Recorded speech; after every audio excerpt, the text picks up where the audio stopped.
கொஞ்சம் உடம்பு முடியலன்னு சொல்லி வேலைக்கு போகிறது பார்த்துக்கிட்டு வீட்டில் இருக்கிற ஒர்க்கை விட்டுட்டோம் அப்படின்னா ரொம்பவே கஷ்டங்க. ஏன்னா வீட்டு வேலை எல்லாமே ஒட்டுக்கா ஒன்றா சேர்ந்துடும்.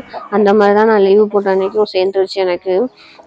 இப்படி லீவு போட்டு நம்ம இருக்கும்போது ரெஸ்ட் எடுக்கலாங்கிறது இருக்கவே இருக்காது. ஏன்னா கோழிலாம் வளர்த்துறதுனால கோழிக்கெலாம் டெய்லி அரிசி போடணும், டெய்லி பார்த்துக்கணும். ஏதாவது சத்தம் கேட்டுச்சுனாவே உடனே எங்கள் வீட்டில் இருக்கிற நாய் வந்து உடனே பார்க்கும் என்ன ஏதுன்னு. சும்மா நான் வீடியோ எடுத்ததுக்கே என்னவோ சத்தம் போடுதுன்னு சொல்லி எந்திரிச்சு வந்து பார்த்துட்டு இருந்தாங்க. கோழி நாட்டுக்கோழி வந்து அடையில உட்காந்து 15 முட்டையில் ஒரே ஒரு முட்டை மட்டும்தான் பொரிச்சுது.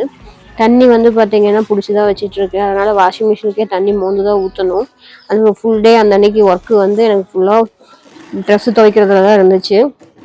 வாஷிங் மிஷினில் ஃபுல்லாக எனக்கு வாங்கினதுக்கப்புறம் ரொம்பவே ஹெல்ப்ஃபுல்லாக இருந்தது. எல்லாம் போட்டு வச்சுட்டு வாஷிங் மிஷினில் அது பாட்டுக்கு துவைச்சிட்ருப்போம். நான் பாட்டுக்கு போய் உள்ளே போய் க்ளீன் பண்ணிகிட்ருப்பேன்.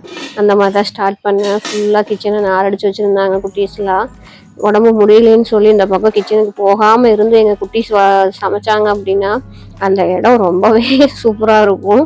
அதனால் சரி ஒரு 15 டேஸ்க்கு ஒருக்கா நான் வந்து அந்த ஸ்லாப்பில் நல்லா கழுவி விடுவேன் சோப்பு தண்ணி போட்டு. அந்த மாதிரி தான் கழுவுனேன். என்ன பண்ணுறதுங்க, வேலைக்கும் போய்க்கிட்டு இதையும் பார்த்துக்கிட்டு ரொம்ப கஷ்டம்தான். இருந்தாலும் பெண்கள் எல்லாருமே இதை ஃபேஸ் பண்ணி தான் ஆகணும்.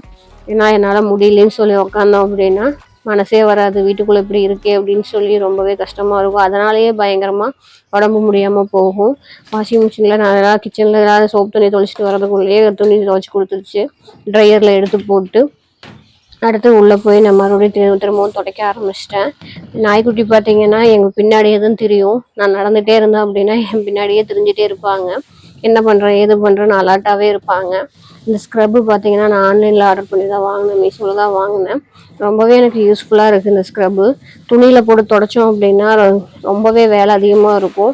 ஆனால் எனக்கு இது ரொம்பவே யூஸ்ஃபுல்லாக இருந்தது. 1 ஹவர் வேலையை 10 நிமிஷத்தில் எனக்கு முடிச்சு கொடுத்துச்சு இந்த ஸ்க்ரப்பு. வெறும் தண்ணியில் நீங்கள் அலாசினீங்கன்னாவே போதும் இந்த ஸ்க்ரப்பை. லீவ் போட்ட அந்த ஹாஃப் டே எனக்கு இந்த மாதிரி தான் போச்சு. துணி துவைக்கிறதுலையும் கிச்சன் கிளீனிங்லேயும் போச்சு.